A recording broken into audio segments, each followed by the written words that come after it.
Pekalipan, ayo.cirebon.com. Cirebon City di Barat Java memiliki pahlawan wanita bernama Oli Siti Soekini atau akrab dengan nama sastra Oli.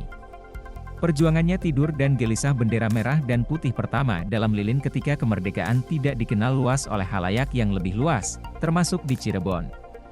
Putra Oli Sastra, Indra Ratna Est Handayani, seorang penduduk desa Pekalangan, dari distrik Pekalipan, Cirebon City, sampai sekarang masih tetap bersih selama bendera merah dan putih pertama dalam lilin dari kain satin yang mana yang kain satin yang mana yang kain satin yang menjadi kain satin yang menjadi kain satin yang menjadi kain satin yang menjadi kain satin yang menjadi kain satin yang menjadi kain satin yang mana yang menjadi kain satin yang menjadi satin yang mana yang kain yang mana yang menjadi satin yang menjadi satin yang tatanan yang mana yang menjadi satin yang menjadi satin yang tatanan yang menjadi satin yang menjadi satin yang tatanan yang menjadi satin yang menjadi satin yang tatanan yang menjadi satin yang mana yang menjadi satin yang tatanan yang menjadi satin yang tatanan yang menjadi satin yang mana yang menjadi satin yang tatanan yang menjadi satin yang mana yang menjadi satin yang tatanan yang mana yang tatanan yang mana yang tatanan yang menjadi satin yang menjadi satin yang menjadi satin yang tatanan yang mana yang menjadi satin yang menjadi satin yang mana yang tatanan yang mana yang tatanan yang mana masih menjaga satin yang kain satin dijahit oleh ibu.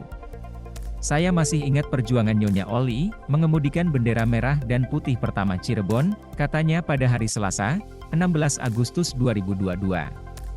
Memperingati Hari Kemerdekaan Indonesia, negosiasi bangunan Laik Garjati Kuningan diisi dengan bendera merah dan putih. Bendera wakson merah dan putih pertama yang berhasil diangkat selama kemerdekaan, tidak diberikan kepada negara bagian atau pemerintah daerah. Saya sering diminta untuk berada di Inspirasi, tetapi saya menolak. Hanya itu yang saya ingat ibu saya, katanya.